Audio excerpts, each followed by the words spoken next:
The lamplight flickered against stone walls deep beneath the palace of Alexandria, casting shadows that seemed almost alive.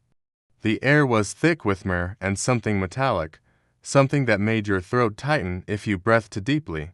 In that underground chamber, carved with images that no priest would dare display in daylight, 3 men knelt before an altar.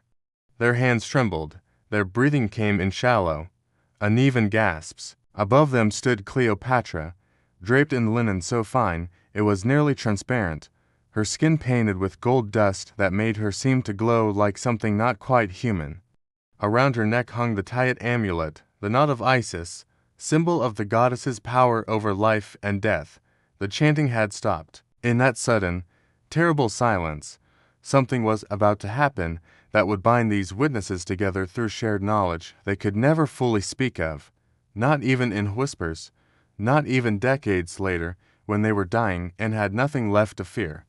What occurred in that chamber would be described only in fragments, in documents that Roman authorities would hunt down and burn, because acknowledging it would require admitting something they could not accept, that Cleopatra had discovered how to weaponize human desire with the precision of a poison and the power of a divine ritual. This is not the story you learned in school.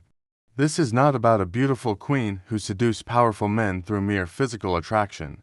This is about a woman who turned her court into a laboratory where the boundaries between pleasure and pain, between religious ecstasy and psychological manipulation, between science and something far darker were deliberately erased. The Romans called her a witch, a temptress, a corrupting force from the decadent East. They used words like depravity and unnatural appetites, painting her as everything dangerous about female power and foreign mystery. But that propaganda, as systematic as it was vicious, obscured a more disturbing truth. Cleopatra was not corrupted by desire. She studied it the way she studied poisons and cosmetics and the movements of stars. She experimented with it. She recorded her observations. And what she learned about human nature went far beyond anything most rulers of her time, or perhaps our own, would dare to explore. To understand how a brilliant young woman became history's most controversial queen, we must go back to the beginning, to the world that shaped her. Cleopatra the Seventh Philopator was born in 69 years before the birth of Christ into the Ptolemaic dynasty, a Greek ruling family that had controlled Egypt for nearly 3 centuries through strategic marriages, casual murders, and an endless stream of bribes to whoever held power in Rome. Her father, Ptolemy XII, was so weak he fled Alexandria whenever his subjects rebelled against his crushing taxation, buying his throne back with Egyptian gold poured into Roman hands. The court where Cleopatra grew up was a place of impossible contradictions. The palace overlooked harbors filled with ships bringing grain and gold and human cargo from across the known world. Nearby stood the Library of Alexandria, the greatest collection of knowledge humanity had ever assembled, hundreds of thousands of scrolls on every subject, from mathematics to medicine, from astronomy to the secret properties of substances that could heal or destroy. But the Ptolemaic dynasty maintained its power through practices that shocked even other royal families accustomed to ruthless politics. Brothers married sisters to concentrate wealth. Children eliminated parents when inheritance seemed distant. The family's history was written in blood spilled within palace walls, in bodies that disappeared into the harbor at night, in heirs who died conveniently when they threatened the wrong person. Cleopatra absorbed brutal lessons from this environment. Blood meant nothing. Family meant nothing. Only force mattered, and force came from Rome. Survival meant making yourself so valuable to powerful men that destroying you seemed less advantageous than keeping you alive. But Cleopatra also received an education that was extraordinary even by the standards of that sophisticated, corrupt court. She learned to speak at least 8 languages fluently, allowing her to communicate directly with subjects and allies without translators who might distort messages or leak secrets. She studied mathematics and astronomy with scholars who had access to Euclid's proofs and could track celestial events that carried political significance. She learned medicine from physicians who practiced both Greek rational healing and Egyptian temple mysteries. And most crucially, for what would come later, she studied chemistry and alchemy, learning how substances interacted and transformed, how to distill perfumes from flowers and extract dyes from mollusks and identify poisons from plants and rocks and living creatures. This last subject became a particular obsession.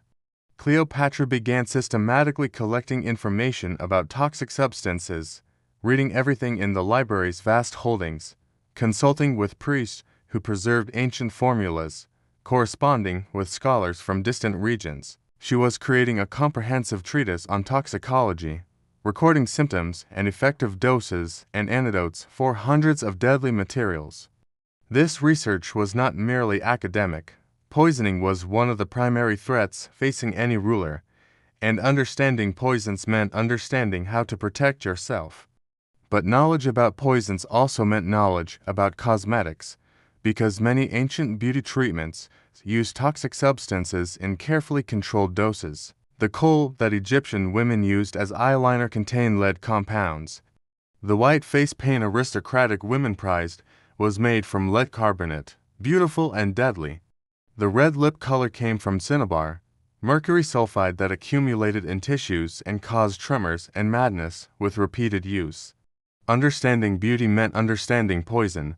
Perfecting your appearance meant accepting that you were essentially applying controlled doses of toxic substances to your skin. Cleopatra grasped something profound in this connection, something that would shape everything she did afterward.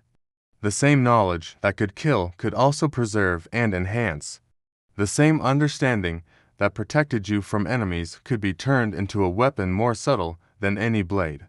When Cleopatra was 14 years old, she witnessed something that would fundamentally shape her understanding of power. Her older sister Bernice had seized the throne during their father's absence, ruling Egypt competently for 3 years. But when Ptolemy XII returned with Roman military support purchased through massive bribes, he had Bernice executed immediately. Cleopatra watched as her sister, who had been queen and ruled well, was killed by their father simply because she had dared to claim power he considered his by right. The lesson was unmistakable. Competence meant nothing. Justice meant nothing. Only force mattered, and force came from whoever controlled the legions. But what happened next would set Cleopatra on a path that historians still struggle to fully comprehend. 10-year-old brother Ptolemy XIII, who became her husband in the Ptolemaic tradition of keeping power within the family. The marriage was purely ceremonial. Cleopatra had no intention of sharing actual power with a child or his ambitious advisors. She ruled alone for 3 years, demonstrating capabilities that exceeded most of her predecessors. Then her brother's advisors staged a coup, turning the royal guard and army against her. Cleopatra was forced to flee Alexandria with a handful of loyal followers, escaping to Syria where she began raising an army. For a year, Egypt teetered on the edge of civil war. Into this volatile situation came Julius Caesar, pursuing his defeated rival Pompey after winning the Roman Civil War. Pompey fled to Egypt seeking refuge, but Ptolemy's advisors murdered him, cutting off his head and presenting it to Caesar as a gift they believed would win his favor. They were catastrophically wrong. Caesar was horrified that a great Roman had been assassinated by Egyptian hands, that the dignity of Rome had been violated. He seized control of Alexandria and declared he would arbitrate the succession dispute. This was Cleopatra's moment. She needed to reach Caesar before her enemies poisoned his mind against her or had her killed. But Alexandria was controlled by her brother's forces. Palace guards had orders to execute her on sight. So Cleopatra staged what would become one of history's most analyzed entrances. According to Plutarch, she had herself rolled up inside a carpet or large linen sack that was carried into the palace, a delivery to Caesar. When the bundle was unrolled before him, Cleopatra emerged dramatically, presenting herself not humbly but boldly, transforming what could have been weakness into theatrical advantage. But the carpet entrance only got her into the room. What happened in the next 60 seconds mattered infinitely more. Cleopatra had perhaps a minute before Caesar decided whether to order her seized or listen to what she had to say. In that brief window, She deployed every weapon she possessed. She spoke to him in flawless Latin, demonstrating education and respect for Roman culture while establishing herself as someone who could communicate directly without intermediaries. She acknowledged her desperate position but framed it as opportunity, arguing that supporting her would give Caesar control over Egypt's wealth without the complications of governing through a hostile child king and his manipulative advisors. She showed no fear, no uncertainty, no hint that she doubted her right to rule or her ability to convince this hardened general that she was worth preserving. Caesar was 52, a hardened military commander who had seen everything human nature could produce in decades of warfare and political maneuvering. Yet by all accounts, Cleopatra fascinated him from that first encounter, not merely because she was physically attractive, though ancient sources agree she was beautiful, but because conversation with her was genuinely stimulating. She combined quick wit with broad knowledge, with evident ambition in ways that made her interesting as a person rather than simply as a political asset. Caesar decided to support Cleopatra against her brother, leading to the Alexandrian War, a brutal urban conflict that trapped Caesar with only a few thousand troops against Ptolemy's much larger army. During the months of siege and fighting, something else developed between Caesar and Cleopatra. She became his lover, his intellectual companion, his guide to the complexities of Egyptian politics and religion. When reinforcements finally arrived and Caesar's forces crushed Ptolemy's army, the young king drowned in the Nile trying to escape. Cleopatra was restored to the throne, this time with unquestioned supremacy and Roman backing. Shortly after, she gave birth to a son she named Caesarion, Little Caesar, claiming the dictator as father. Caesar never officially acknowledged the child, but he also never denied it, and Cleopatra used that ambiguity to strengthen her position. But here is where the story takes a darker turn, where we must confront what happened in those underground chambers beneath the palace. Ancient sources, even those hostile to Cleopatra, hint at practices that went far beyond conventional religion or statecraft.